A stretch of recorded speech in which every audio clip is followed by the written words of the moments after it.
என்னன்னே தெரியலங்க. OnePlus பார்த்தீங்கன்னா இந்த வருஷம் லான்ச் பண்ண எல்லா ஃபோனையுமே நல்ல ஸ்பெக்கோட நல்ல ப்ரைஸுக்கு வந்து லான்ச் பண்ணியிருக்காங்க. அப்படி லான்ச் பண்ணதில் ரீசெண்டாக லான்ச் பண்ண இந்த OnePlus Nord CE 3 ஒன்று இதை 27,000 ரூபாய்க்கு லான்ச் பண்ணியிருக்காங்க. 27,000 ரூபாய்க்கு இது ஒர்த்தா அப்படின்றத இந்த வீடியோவில் பிரித்து பார்த்துடலாம். வாங்க வீடியோக்குள்ளே போகலாம். ஃபர்ஸ்ட் இதோட டிசைன்லேருந்தே ஸ்டார்ட் பண்ணுவோம். டிசைன் பார்த்தீங்கன்னா OnePlus Nord 3 மாதிரியே தான் இருக்குது. பட் எனக்கு இதோட கலர் ரொம்பவே பிடிச்சிருக்கு. ஆக்சுவலாக ஸ்டார்டிங்லேருந்தே எனக்கு நாடு ப்ளூன்ற இந்த கலர் பார்த்தீங்கன்னா ரொம்பவே ஃபேவரேட். இதுலேயே இன்னொரு கலர் ஆப்ஷனும் கொடுத்துருக்காங்க. அண்ட் இது கிளாஷி ஃபினிஷில் இருக்குது. இதனால் ஸ்க்ராச்சஸ்லாம் ஆச்சு அப்படின்னா பச்சையாக தெரியும். அதனால் பாக்ஸில் கொடுக்குற இந்த கேஸை வந்து யூஸ் பண்ணிக்கிறது நல்லது. நெக்ஸ்ட் பில்டுன்னு பார்க்கும்போது சைட்ஸ் பேக் பார்த்தீங்கன்னா பிளாஸ்டிக் தான். ஃப்ரண்ட்டில் உங்களுக்கு பாண்டா கிளாஸ் வந்து யூஸ் பண்ணியிருக்காங்க. லாஸ்ட் ஜென்ரேஷனை கம்பேர் பண்ணும்போது டவுன் கிரேட் பண்ணியிருக்காங்கன்னு தான் சொல்லணும். ஏன்னா லாஸ்ட் ஜென்ரேஷனில் உங்களுக்கு கார்னிங் கொரில்லா கிளாஸ் 5 வந்து கொடுத்துருக்காங்க. ஸோ என்னை பொறுத்த வரைக்கும் இது ஒரு சின்ன நெகட்டிவ் மாதிரி தான் இருக்கு. அப்புறம் இதில் IP54க்கான ரேட்டிங்கும் வந்து கொடுத்துருக்காங்க. ஸோ ஓவராலாக சைஸ், வெயிட், திக்னஸ்லாம் பார்த்தீங்கன்னா Nord CE 2 கம்பேர் பண்ணும்போது எல்லாமே அதிகமாக இருக்குன்னே சொல்லலாம். காரணம் டிஸ்பிளே சைஸ் இன்க்ரீஸ் ஆயிருக்கு, பேட்டரி கெப்பாசிட்டி வந்து இன்க்ரீஸ் ஆயிருக்கு. ஸோ இதனால வெயிட், சைஸ், திக்னஸ்லாம் இன்க்ரீஸ் ஆயிருக்கிறதுனால ஸோ கையில் பிடிச்சி யூஸ் பண்ணுறதுக்கு அந்த அளவுக்கு கம்ஃபர்டபுளாக இல்லை. அதுக்காக இன்ஹேண்ட் ஃபீல் நல்லா இருக்காதா ப்ரோ அப்படின்னு கேட்டிங்கன்னா அதுவும் அந்த அளவுக்கு மோசமாகவும் இல்லை. ஃபர்ஸ்ட் சைஸும் வெயிட்டும் அதிகமானதுக்கு 2 விஷயம் இருக்கு. மொதல் விஷயம் என்னன்னு பார்த்தீங்கன்னா டிஸ்பிளே. லாஸ்ட் ஜென்ரேஷனை கம்பேர் பண்ணும்போது டிஸ்பிளே வந்து நல்லாவே இம்ப்ரூவ் பண்ணி எடுத்துட்டு வந்திருக்காங்க. 6.7 inch 120 Hz fluid AMOLED display வந்து கொடுத்துருக்காங்க. 10 பிட் கலர்ஸும் இருக்கு.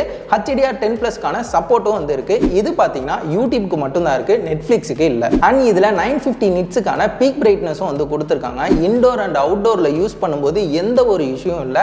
அவுட்டோர்லாம் யூஸ் பண்ணுறீங்க அப்படிங்கும்போது நல்லா தெளிவாகவே இருந்துச்சு. ஓவராலாக டிஸ்பிளேன்னு பார்க்கும்போது கலர்ஸ் நல்லா பஞ்சியாக இருந்துச்சு. 120 Hz ரெஃப்ரெஷ் ரேட் இருக்கிறதுனால ஸ்மூத்தான எக்ஸ்பீரியன்ஸ் வந்து கிடைச்சிச்சுனே சொல்லலாம். அண்ட் இது AMOLED டிஸ்பிளேன்றதுனால இன் டிஸ்பிளே ஃபிங்கர் பிரிண்ட் ஸ்கேனரும் வந்து கொடுத்துருக்காங்க. இது பார்த்தீங்கன்னா ஃபாஸ்ட் அண்ட் அக்யூரேட்டாகவும் இருந்துச்சு. நெக்ஸ்ட் இதில் ஸ்டீரியோ ஸ்பீக்கரும் வந்து கொடுத்துருக்காங்க. சவுண்ட் குவாலிட்டி பார்த்தீங்கன்னா ஆவரேஜாக இருந்துச்சு. அண்ட் 3.5mm ஜாக்கை வந்து தூக்கிட்டாங்க. லாஸ்ட் ஜென்ரேஷனில் வந்து கொடுத்துருந்தாங்க. அதை இப்போ தூக்குனது வந்து என்னை பொறுத்த வரைக்கும் ஒரு நெகட்டிவ் மாதிரி இருக்கு. ஏன்னா ஃபிளாக்ஷிப்பில் தான் தூக்குறாங்க. மிட் ரேஞ்சில் கொடுத்துருந்தாங்கன்னா கொஞ்சம் நல்லா இருந்திருக்கும். அண்ட் இதில் ஹைபிரிட் சிம் ஸ்லாட்டும் IR பிளாஸ்டரும் கொடுத்துருக்காங்க. ரெண்டாவது விஷயம் பேட்டரி. இதில் பார்த்தீங்கன்னா 5000 mAhக்கான பேட்டரி வந்து கொடுத்துருக்காங்க. 80 வாட்க்கான சூப்பர் ஹூக் சார்ஜர் வந்து பாக்ஸ்லேயே கொடுத்துருக்காங்க. இதை யூஸ் பண்ணி 0 to 100 நீங்கள் அரை மணி நேரத்தில் ஃபுல் சார்ஜும் பண்ணிக்க முடியும். நீங்கள் நார்மலாக யூஸ் பண்ணுறீங்க அப்படிங்கும்போது தாராளமாக 1.5 நாள் வரைக்கும் உங்களுக்கு பேட்டரி லைஃப் வரும். நீங்கள் ஹெவியாக யூஸ் பண்ணீங்க அப்படின்னா ஒரு நாளைக்கு நீங்கள் தாராளமாக யூஸ் பண்ணிக்க முடியும். இதுக்கு முக்கியமான காரணம் என்னன்னு பார்த்தீங்கன்னா இதில் யூஸ் பண்ணியிருக்க சிப் குவால்காமோட நியூவில் பழசு தான், இந்தியாவுக்கு புதுசு.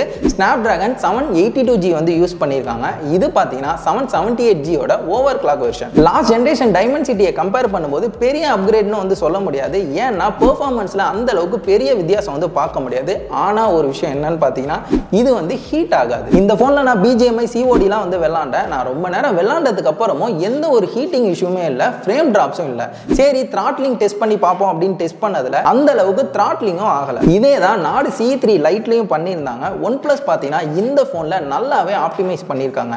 இதுக்கு இன்னொரு காரணம் என்னன்னு பார்த்தீங்கன்னா இதில் இருக்கிற ஒரு பெரிய வேப்பர் கூலிங் சாம்பர் தான். ஸோ இந்த பட்ஜெட்டில் நீங்கள் ரொம்ப நேரம் கேம் விளையாடுறவங்களா இருக்கீங்க அப்படிங்கும்போது இந்த ஸ்மார்ட் ஃபோன் உங்களுக்கு பெர்ஃபெக்ட் சாய்ஸாக இருக்கும். சாஃப்ட்வேர் அண்ட் கனெக்டிவிட்டின்னு பார்க்கும்போது ஆக்சிஜன் OS 13.1 வந்து கொடுத்துருக்காங்க. Based on Android 13.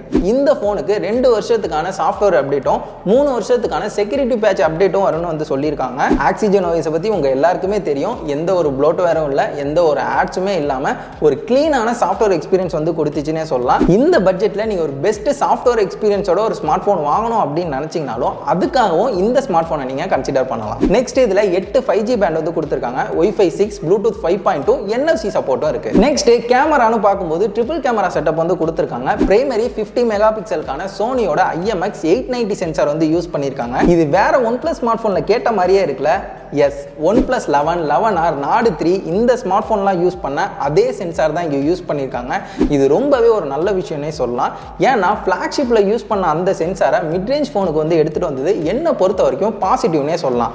ஆனால் இதில் OS சப்போர்ட் வந்து இல்லை. நெக்ஸ்ட் 8 மெகாபிக்சலுக்கான அல்ட்ராவைட் வந்து கொடுத்துருக்காங்க. 2 மெகாபிக்சலுக்கான மேக்ரோவும் இருக்குது. செல்ஃபி பார்த்தீங்கன்னா 16 மெகாபிக்சல் வந்து கொடுத்துருக்காங்க. இப்போ நம்ம சாம்பிள்ஸ்னு பார்க்கும்போது பிரைமரியில் எடுத்த ஃபோட்டோஸ்லாம் பார்த்தீங்கன்னா ரொம்பவே பெட்டராக இருந்துச்சு. கலர்ஸாக இருக்கட்டும், டீடைலிங்காக இருக்கட்டும் எல்லாமே வந்து நல்லாவே வந்து பண்ணியிருந்தாங்க. ஸோ சேச்சுரேஷன் லெவலும் பார்த்தீங்கன்னா ஓவர் பூஸ்டடாகவும் இல்லை, டீசெண்டாக இருந்துச்சு. 50 மெகா பிக்சல் எடுத்த சாம்பிள்ஸும் பார்த்தீங்கன்னா நல்ல டீடைலிங்காக இருந்துச்சு. கலர்ஸுமே இங்கே ரொம்பவே நல்லா வந்து கொடுத்துருந்தாங்க. ஸோ ஹியூமன் சப்ஜெக்ட்னு பார்க்கும்போது இந்த இடத்துல தான் கொஞ்சம் சொதப்பின மாதிரி இருந்துச்சு. அந்த ஸ்கின் டோன் பார்த்தீங்கன்னா ரொம்பவே சாஃப்டாக இருந்த மாதிரி இருந்துச்சு. ஸோ இதை கொஞ்சம் ஷார்ப்பாக இருந்திருந்தால் நல்லா இருந்திருக்குமோ அப்படின்னு எனக்கு வந்து தோணுச்சு. நெக்ஸ்ட் போர்ட்ரேட்னு பார்க்கும்போது இதில் எடுத்த சாம்பிள்ஸுமே ரொம்பவே நல்லா இருந்துச்சு. கலர்ஸ்லாம் நல்லாவே இருந்துச்சு. அண்ட் எட்ஜ் டிடெக்ஷன் பார்த்தீங்கன்னா பர்ஃபெக்டாக இருந்துச்சு. நெக்ஸ்ட் இதில் ஸ்கின் டோன் பார்த்தீங்கன்னா நல்லாவே ஷார்ப்பாக இருந்துச்சு. எந்த இடத்துலையும் சாஃப்டான மாதிரி இல்லை. நெக்ஸ்ட் அல்ட்ரா வைடில் எடுத்த சாம்பிள்ஸ் பார்த்தீங்கன்னா கிட்டத்தட்ட பிரைமரிக்கு ஈக்குவலாக இருக்கிற மாதிரியான கலர்ஸ் வந்து கொடுக்க ட்ரை பண்ணியிருக்காங்க. ஆனால் இங்கே டீட்டெயிலிங் வந்து ரொம்பவே வந்து மிஸ் ஆகுதுன்னே சொல்லலாம். ஸோ சைடில் இருக்கிறதெல்லாம் பார்த்தீங்க அப்படின்னா நல்லாவே வாஷ் அவுட் ஆன மாதிரி இருக்கு.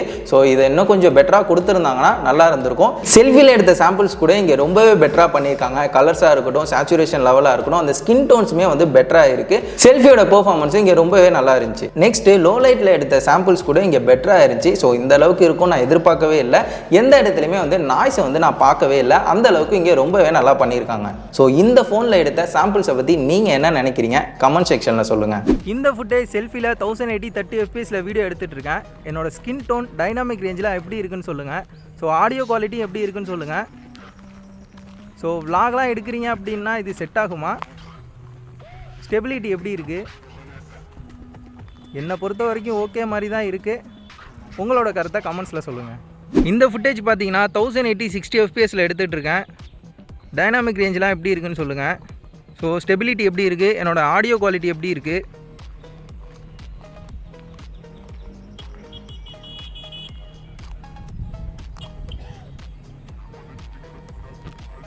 RAM அண்ட் ஸ்டோரேஜ்னு பார்க்கும்போது 8GB 12GB LPDDR4X RAM வந்து கொடுத்துருக்காங்க.